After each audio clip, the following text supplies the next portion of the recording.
এই ফলের বীজে নিধন হবে মশা, থাকবে না কোনো পার্শ্ব প্রতিক্রিয়া। কোন সেই ফল জানুন বর্ধমান বিশ্ববিদ্যালয়ের গবেষকদের রিপোর্ট। বর্ষাকাল মানেই মশার উপদ্রব, আর তার সাথে লাফিয়ে লাফিয়ে বাড়ে ডেঙ্গুর প্রকোপ। কোথাও গাপ্পি মাছ, আবার কোথাও ব্লিচিং ছড়িয়েও পরিস্থিতি সামাল দিতে হিমশিম খেয়ে যাচ্ছে স্বাস্থ্য দপ্তর। এবার অতি সহজে মশাকে কুপোকাত করতে এক টোটকা আবিষ্কার করল বর্ধমান বিশ্ববিদ্যালয়ের গবেষকরা। বর্ধমান বিশ্ববিদ্যালয়ের গবেষকরা জানান, পাকা পেঁপের কালো বীজ থেকে যে নির্যাস বের করতে হবে তা বীজারক হিসেবে ব্যবহার করা হয়। বীজ ব্যবহার করে সিলভার ন্যানো পার্টিকেল তৈরি করা হয়েছে। সিলভার নাইট্রেট নামে একটি রাসায়নিক রয়েছে, সেটিকে পেঁপের বীজের রস দিয়ে বীজারণ করতে হয়, আর তা জলে দিলে সহজেই লার্ভা নষ্ট হয়ে যায়। ডেঙ্গুর পাশাপাশি অন্যান্য মশার লার্ভাও নষ্ট হয়। পরীক্ষামূলকভাবে তা দেখা গিয়েছে বলে জানান। বর্ধমান বিশ্ববিদ্যালয়ের নামে পেটেন্ট এসেছে। এই ফর্মুলা কোন সংস্থা কিনলে তা বাজারে আসবে, সেটি সমস্ত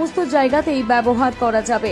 আশা করা যায় কোনো না কোনো সংস্থা এটিকে বাজারজাত করার জন্য উৎসাহ দেখাবে।